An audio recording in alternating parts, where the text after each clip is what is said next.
Hey, what's up, everybody? Video 44 coming at you with another video. All right, so I have some Laker thoughts. Last night's season debut, regular season debut, did not go in our favor. We did lose the game. We looked pretty bad at times.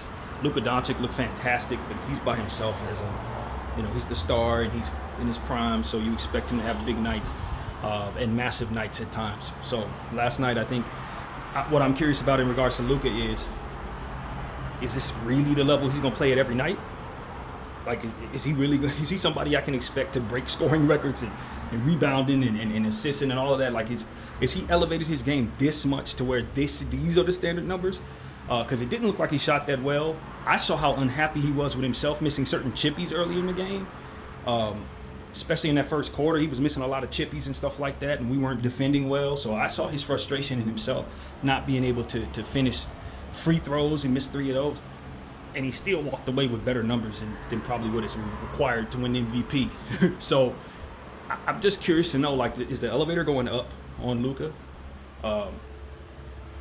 Because he was already doing ridiculous stuff his first 5 years in his career. He's only 26 years old. I think we all agree that he's a top 3 player in the league right now. Top 5, depending on how your preference goes, but he don't fall out of that. But as he struggled last night and didn't look his best, he walked away with numbers that are crazy, absolutely insane. So what does a good night look like at this point? Is he going to break Kobe's 82 game, 81? Like, I don't think that's crazy. He's already scored 70-something against the Hawks. I mean, I don't quite understand how Dallas even if, like right now, for example, if you tell me, would you trade Luka Doncic for Cooper Flagg, Anthony Davis, a first-round pick, and Max Christie, I would say no. Like, I'm good. I like all that stuff a hell of a lot. And I think Cooper Flagg can be a great player in his own right. And I think Anthony Davis has enough in the tank to make me feel really good about him over the next 3-4 years. And I think Max Christie's a great perimeter defender when he fully develops. Great is a strong word, but I think he's going to be a hell of a player in a role situation. And that first round pick can turn out to be anything, including, if we get the first overall in a great year, another Cooper Flagg or Luka Doncic. I respect all of the possibilities. Cooper Flagg could initially raise himself to be as great as we're saying Luka is. I don't think that's crazy at all, because Cooper Flagg is a potential pantheon in his own right. So who knows what his elevator looks like. You can make an argument that that's a good trade. I can make an argument that I'm cool. There's a Laker fan who has Luka Doncic 3-year contract with the intentions of signing another contract after that. I got him on tally for possibly 8 years. Yeah, I'm good. I'll hold on to that. Like, that's the truth. Even if you put Cooper in the deal, I'm still cool. So for me, I don't understand how Dallas even did this. Now, if they were forced to do this, and then from there they said, well, look, we'll make you whole by giving you Cooper, of course you just do it. But without being forced to do this, I'm not moving Luka Doncic. I'm not doing it. Even Chubby, not happening. So yeah, that's one of those situations. I'm cool, man. I'm not trading him for anybody. I respect that there are players out there like Cooper Flagg that you would say, oh, okay, they can be as good maybe someday. Or a guy like Wemby, you can clearly say, yo, if I have Wemby, I'm not trading him for Luka. I respect that and agree with that if I'm San Antonio. But like, outside of that, it ain't too much you can really say that makes moving him make any sense to me at all. Not without a gun in my head. So that's what I have to say about Luka the Don. I want him to retire a Laker. I want 77 to go up, and I think that will happen. I definitely think that will happen. He'll probably get a statue too if we're able to get some rings in his tenure. So yeah, health being everything, of course. So yeah, that's my curiosity about Luka. But aside from that, I just thought that, if I'm gonna nitpick a little bit, he really does need to get better at the free throw line. He must get better at the free throw line. He's gonna be there too much to be as decent as he is at the free throw line. I don't want to put too much on it. He's not the worst free throw shooter in the world, but for his standards, it's a deficiency of his, and he's gonna get there a lot. So he needs to get it together, and that's gonna be important for us. He has to hit his free throws, and that's not a new conversation. We've been having that since he was traded here. So yeah. That's one aside. Move all that out the way. Luka Don was awesome. Please continue to rebound the ball the way you have, especially if your teammates aren't going to be able to, because he had twice as many rebounds last night as anybody else on the team, which is like disgusting, really, to be honest with you. But we, as a team, we rebounded well because enough people did a little bit and he did a lot. So we kept up with the Warriors rebounding. And I think as a team, it wasn't a problem. Individually from everybody, it definitely was outside of Luka. So that's one thing we'll side that. We talked a lot last night in my reaction to the game about just wanting to reimagine Rui's role. There's a guy on our team named Chris Mannion that I think may fit the bill for what it is that I need us to be in the small forward position. Now, I don't know. He's a rookie, undrafted. How good is he? I don't know. But the homework that I did on him, he really is the kind of piece that'll help us around the perimeter with our speed, kind of be able to guard guys on the perimeter, can hit an open shot. And if I remember correctly, I probably should go back and watch that footage that I saw and maybe revisit the video I made on him. But if I remember correctly, he's really good around the rim, laying the ball up, cutting, backside cutting. It's been about maybe not 6 months, about 3 months since I've seen footage or spoken on him. But he is essentially an ingredient that if we put in our situation and he plays the way he's supposed to function, maybe we have a little bit of that perimeter speed that we're lacking right now. So, you know, I touched on the idea that we may be able to create solutions for some of our problems without making a trade. And Mannion comes to mind. Adu Thero. I've said his name correctly before, but now I'm saying it wrong for some reason. Adu Thero, I think, can help us there as well. And so I really have this vision for our roster that by the end of the season, we may have different players in major roles, and guys could just get pushed further down the roster without any trades at all. I really see that. If Adu Thero and Mannion step up and are productive rookies, I don't see any reason why our coach doesn't put them in a position to play as much as he's given some of these other guys who are a bit older, who are just not producing. It's too early to say, but that is, I think, our solution without making trades. Mannion and Adu step up, others step back. So that's my vision. That is my vision. I think that would be a goal for us but you don't want to park too much responsibility on the rookie. If he can't produce right away, you just sit him back down, and that's not a solution. But if he can, we may need to try to see if we can get him to do it. So, and then I look at a guy like Dalton Knecht. If he can snap out of his funk, and it's throughout the course of a long 82-game schedule, it's not so weird to think that he may be able to do that. If he snaps out of that and gets back to who he's been when he was at his best, he's definitely going to be a regular rotation role player by the end of the season. Is that the greatest bet right now? I wouldn't tell you to bet on that, not based on how shot he's looked as a player with his confidence being so low as it's been, but his ceiling is significantly higher than the average role player on our squad, significantly higher. And so for me, once I start thinking about who's could potentially be swapped out without a trade being made, Dalton Knecht scooting up, having a more prominent role, somebody else scooting back.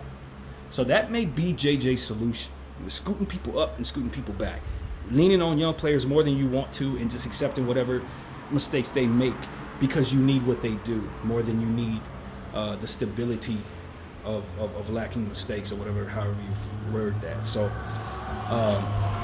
and maybe our solution, man, because we're so deficient as a roster as it pertains to our perimeter speed and our ability to close out properly at the center position, to the three-point line. Ayton showed a lot of deficiencies in that area. I don't know that we have an in-house solution other than small ball rotations for that.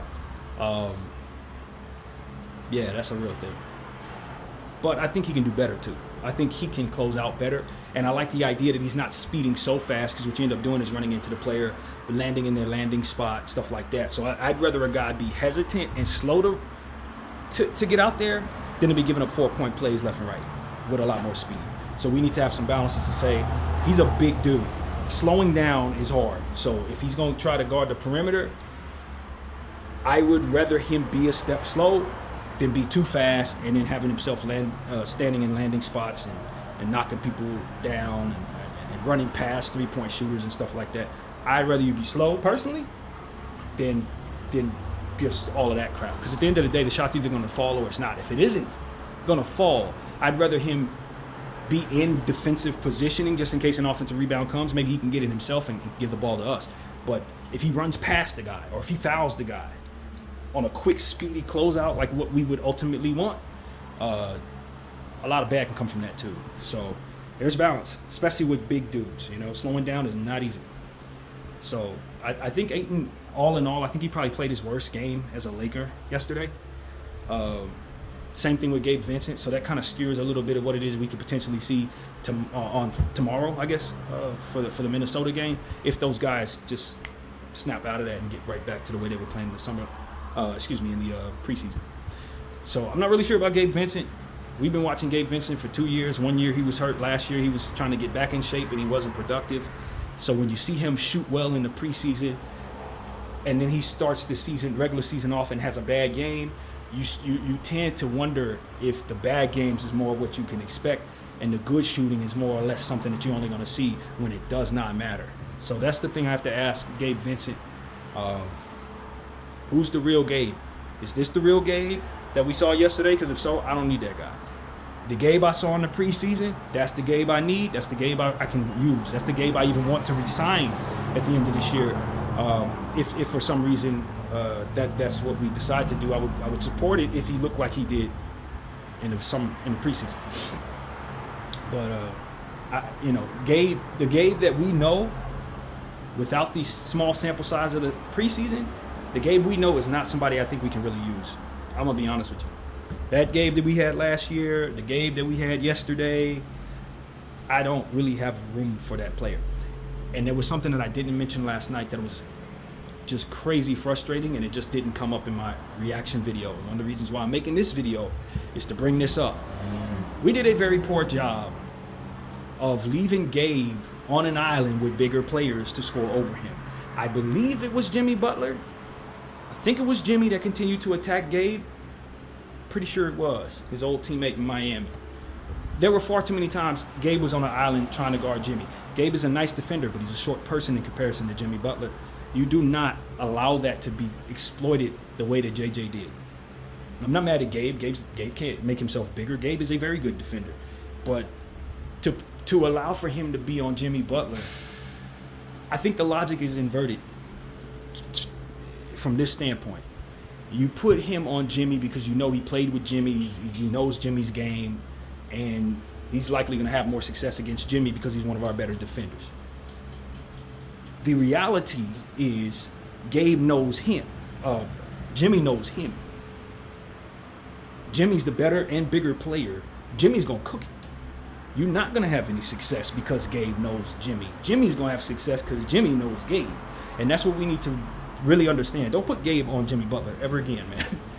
Don't ever do it again because he's going to cook him just like he did last night. That's something he can do every night.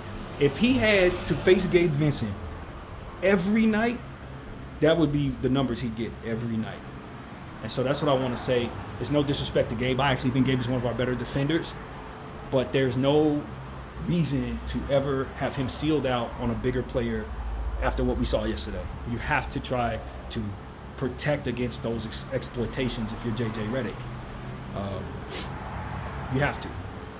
Or you're going to get beat a lot, and you're not going to make the playoffs. So I need JJ. I know he's a second-year guy. This is the beginning of his second season. You know, it might as well still be a rookie year for people in those circumstances. JJ is going to have to stop allowing his offensive players or his defensive players to get exploited like he has been doing as a Laker coach, because it's happened a lot of the time. I know we're not a very good defensive team, to say the least, but we do have good defensive players. We just got to be willing to use them and live with what they do not give us on the offensive end, as I mentioned last night. And I know people don't want to do that because there's a lot of problems that come from that, but this is the perils of having a one-way majority team, man. You got guys who can only play D, no offense. You got guys who can only play offense, no defense. You got to live without something, and what you can't afford to live without is any chance of getting stops, because your offensive talent is not high enough. They're not good enough to make up for that. Just the problem. Luka is, but the rest of the guys are not. So your offensive dudes, like they're gonna not be so great on the offensive end and then turn around and not be good enough on the defensive end, it leaves you getting beaten. So I do think that, and then this year, you know, I gotta say the same thing I said last night. We do have too many guys that are not adequate three-point shooters in prominent roles. So a good portion of the time, you're gonna have multiple players on the floor that can't shoot the three. That makes life really hard in that same breath. Living without those offensive players for defense just the same creates a lot of new problems that we're probably going to complain about. But to have too many guys that can't shoot the three in prominent roles is a real problem. You got Vanderbilt, you got Marcus Smart, you got Jackson Hayes, you got DeAndre Ayton. None of these guys are expected to be able to hit a three. Not consistently. You don't want them shooting. Smart a little more than those others, but I put him in the non-shooter category anyway. Austin Reeves not efficient enough to be playing with them type of people. That's the problem. He gonna brick a lot. They brick a lot. You brick all day. Bron has improved his three-point shooting to such a way till I kind of remove him from that entirely. But if for some reason he regresses to being a bad three-point shooter, it shouldn't surprise anybody because he's not a three-point shooter historically. But he has, over the last 5-6 years, made himself good. He went from respectable to flat-out good. So I don't have him in that category right now, but it's just like the Gabe Vincent thing. If he happens to regress, the doubt will be in place based on all the other negative data. So as far as I can tell, Bron is a great shooter right now. And hopefully that's what we get from him this year, so we don't have to put him in that category. But that's the thing, man. I just think you got too many guys, you know, that at the end of the day, they don't have to deal with him around the perimeter. And so Abdul Thero is going to be in that mix. He's not really a three-point shooter. Got to work on that to get him where he needs to go. And I feel like I'm leaving out some people. And if Dalton's going to continue to slump, you can add him to that mix, even though naturally he's supposed to be a great shooter someday. The reality is he can't hit a shot, so you can just add him to that list right now. So it's like there's too many people that can't shoot, man. For this to be the 2025 modern era, you need guys who are going to make the defense guard them outside. So if I'm Rob Pelinka, what I'm not doing is bringing myself anybody that's not a good shooter right now. If it's a deal in place that's going to bring us somebody that can't shoot a three, and it's going to send out somebody who's a competent three-point shooter or a good three-point shooter, I don't think that's going to help you. I don't think so.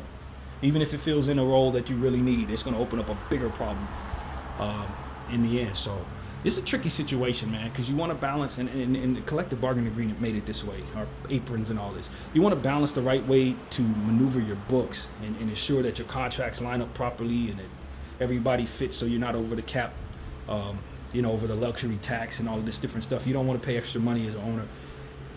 Doing that game the right way, playing that game the right way, can leave you vulnerable to have all types of holes in the area of basketball personnel. You got the best contracts, you got the best books, everything's clean, but now your team doesn't fit. The contracts fit, the players don't. How do you do both? And that's what I need the NBA to answer for me. Because you may be able to get it right half of the league, but the other half of the league is not going to get that right. And it's not going to be their fault. They just had to choose. Are they going to screw up their books, or are they going to have a roster that only semi-fits with fantastic books? That conundrum should not be in place. They got to figure that out. They have to. So the field is struggling a little bit because of it. And I think our team is a bit broken for that exact reason. So, yeah, man, I just think you find so many different players around the league that don't fit on their team but fit elsewhere. I think the maneuverability to adjust for proper fit will ultimately better the business overall. A guy like Kuminga, whose team is literally keeping him under minutes. We talked about that a lot in the pregame video yesterday. He's not getting the minutes because they want to control the negotiations, all of that. Fits in the category of what we're talking about. That player should be somewhere where he's needed, period. It shouldn't be that hard to get him to team fit that fits perfect. I think if the NBA wants to better their business all the way around, they will make it significantly more easy for player who doesn't have the right fit to find himself on the roster that best fits his game. How you figure that out without messing up other things? I don't have the solution. I'm just telling you what the problem is, and I know what it is. I see it there. I'm telling you that. They got to figure that out. They have to. It's too hard to get guys. You got too many guys that need to be elsewhere who also are needed elsewhere, if that makes any sense. And the NBA, if they're going to evolve, that's an area to consider for sure. So that's what's on my mind, man. That's what's on my mind. Because we could very easily make a trade with a team like Brooklyn who has 1 million wings, 1 million facilitators, you know what I mean? Or something like that. You could very easily make a trade with a team like Golden State who has 1 million shooters, you know, whatever, just by example. And maybe give them something that they need. But you can't make that deal because of collective bargaining agreement stuff that makes it impossible for you to trade with them because of this. No, let's prioritize basketball a bit more and broaden broaden the parameters from which to have good books so that you can incorporate more good fits. That's what I would say. Ease up. Make it easier. Do that. So that's really what's on my mind there. As far as my Lakers, once again, I don't love our role-playing situation. I do think that all it takes is 1 or 2 pieces slotted in to make everything fit a bit better. I think when you get LeBron back, you'll have a lot more continuity. When you get Abdul in here, when you get Magnon in here, you'll suddenly see a bit more speed. When some of these guys break out of their slumps like Dalton Connect, suddenly your ceiling raises significantly if he could get back to being a regular guy in our rotation. And it's up to coach to not snuff out these people's confidence, man. I respect he has a job to keep. Meaning, if you're going to have people out there stinking up the joint and it leads to people looking at you saying, yo, your team sucks, then the job security aspect of the business will make it so that you want to lean on people who are less likely to make mistakes. But sometimes you got to take chances to do a good job with players that may not be experienced. Sometimes you got to sit that old Riley veteran down so that you can put somebody on the floor that's actually big enough, strong enough, fast enough to keep up with the talent coming up against you. You can't get away with just continuing. This is what I said about the Philadelphia 76ers and their coaching situation. You can't just keep sending the old guy out there because you trusted him 10 years ago and you won a championship with him. Or he was cooking you when you were playing back in the day. He's old now, man. And old equals bad. And most importantly, risk to injury. And so it don't equal bad. I think I threw that word out there. But it does equal inefficient in a lot of cases, depending on the player. And how much mileage they have and how well they've taken care of themselves over the years, etc., which equals bad in the end. So for me, it's like, yo, let's go with our young guys, please. I don't need you to fall on the cushion of Gabe Vincent's experience to the detriment of my ability to guard Jimmy Butler. Put a big player on the floor who may be 19 years old if necessary, so that you actually have a body that can go up against them. This is the responsibility of my coaches, and I'm judging them on that more so than I'm judging them on the mistakes made by the players that they choose to play. Because at the end of the day, these old dudes, a lot of times, they're just one rolled ankle away from being out for 3 months any damn way. So you don't want to rely upon people like that. You really don't. So this has been my talk on this channel for almost 7 years. This is No Country for Old Men. Around here, I'm older than all of those people, so I don't have any problem saying that. It just is what it is, bro. The only old people should be out there, in my opinion, are Al Horford and LeBron James. Everybody else, you better be able to produce. Jimmy Butler looked really good yesterday. You know, Steph Curry, obviously. But, like, once you start getting up there in that 38, you better be able to produce. 37, 36, you better be able to produce. Or I'm sitting you down for somebody who's 22, bro. I'm going to do that. I'm going to live whatever comes with that, and I'm going to expect my coach to do the same thing. That's what's going to keep your job. Not running these old guys into the ground because they know what they're doing. They know what they're doing and sit next to you and be part of these coaches and teach people who are more capable of doing what it is they don't understand how to do the things you know how to do. Time to sit down for a lot of motives. So that's pretty much my thought of that, man. And I think that's the solution for a lot of the Lakers' structural problems. It's found in the players that their fantastic scouts have put in front of them to use and not just send away like we just did R.J. Davis. No, you need to use these people. You need perimeter speed and defense and stuff like that. You got them, and these young players that need to develop. Put their butts on the floor and sit down these old guys that can't do it anymore. Period. BDL 44. I thank you all for watching. Salute the Kobe Minute. Out.